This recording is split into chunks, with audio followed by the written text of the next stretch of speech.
probably showed that last year. Same thing, you don't want to miss a test match for your country, and I'll always put my best foot forward if I can. If I can get out in the park, I'll do everything I can to do that. Obviously, having a doctor at hand is pretty good as well. So, yeah, for me, the last couple of days was just, clearing my mind and getting back with the family. Obviously, I was in a bit of pain, a bit of agony, not being able to pick up the kids, which is a bit tough. But from that perspective, I've just been icing, doing as much as I can to get ready. Doesn't feel great, but at the end of the day, had a test match to play, and there's a series on the line, and I wanted to commit to that. How satisfying was it to get through it the way you did? The pain, but also the drama that had gone on in the morning as well. You were able to kind of take the heat out of that situation and set a platform.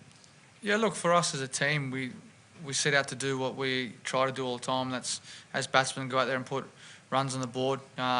You can't help what happened with Paddy.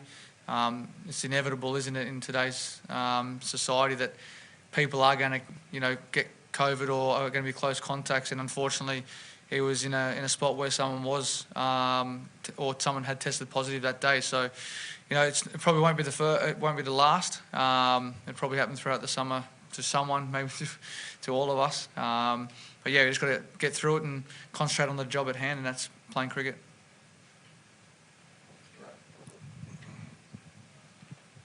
Hi, David. Can you just explain the technical differences between facing, say, Stuart Broad from around the wicket in England as to the positions you get into and all that?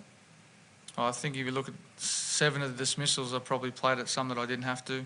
You had some good balls there. There's no real difference. I think in England he got the ball to dart back quite sharply, but the difference I feel is that the length that they bowled here today isn't hitting the stumps. That length there is hitting the stumps in England, and that's the difference. I batted out of my crease. Marnus did as well, to be able to adapt to leave the ball, on a good length, and we backed ourselves that the ball was going to go over the stump. So that was something that we learned from obviously the Gabba. The Gabba bounces a bit more compared to here, so we had to make little minor adjustments and negate that. So yeah, that was our game plan.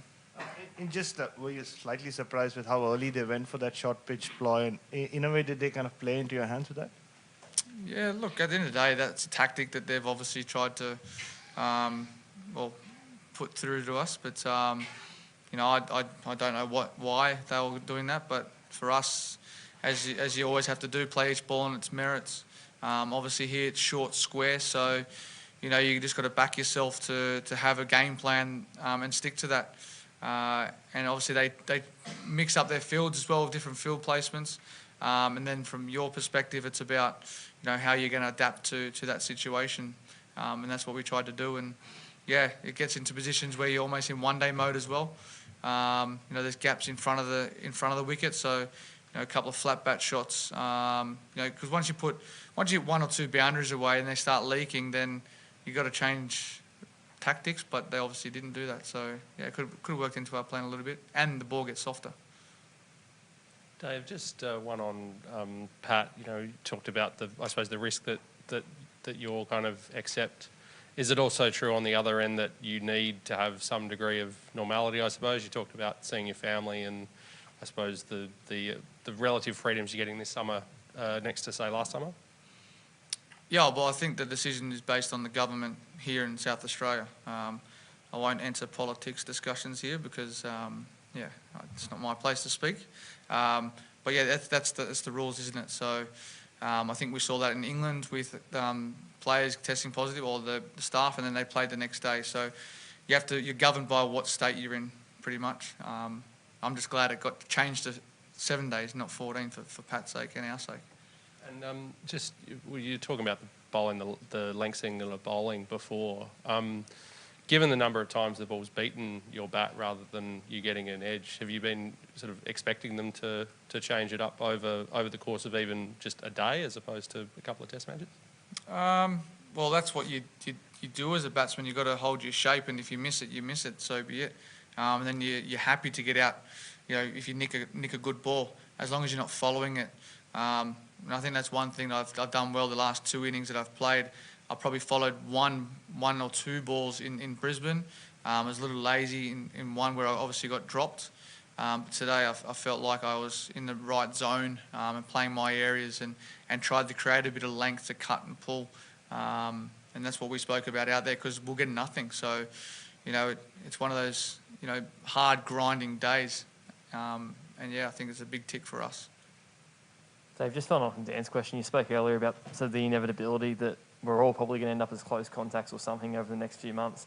Is the balance right at the moment as far as the protocols go for you guys in terms of giving you guys the freedom to still have a life, or do they possibly need to be tightened to ensure that there's not mass amounts of players being ruled out of games? Yeah, well, look, the rules for us are 3 players can be at a venue.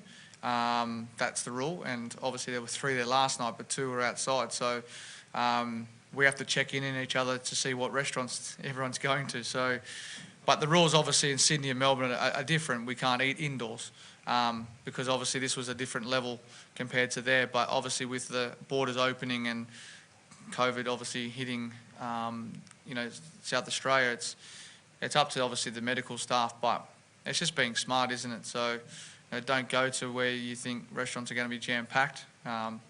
Thankfully, it's a day-night game. We don't have to worry about that now, but obviously breakfast and all that kind of stuff. So, yeah, it's a tough one, but we've got to just be smart. And just on yourself, did you need any painkilling injections before today? I think I saw you taking the tablets out there. Were they painkillers, I assume? A couple of painkillers, yeah. No, I did had a local this morning just before I went out to bat. Probably hurt more than what the ribs are at the moment, but yeah, as I said before, I was always going to get out in the park as best I could, and obviously if I had the doctor handy, it was going to work. But yeah, unfortunately, that thing didn't work. Dave, just quite unusual, I guess, to see you go through the first hour of play with 1 run on the board. And I know you spoke about the grind that was there, but just how soon, I guess, did you know how patient you were going to have to be? And also just the way that you paced that innings, the amount of patience that you showed.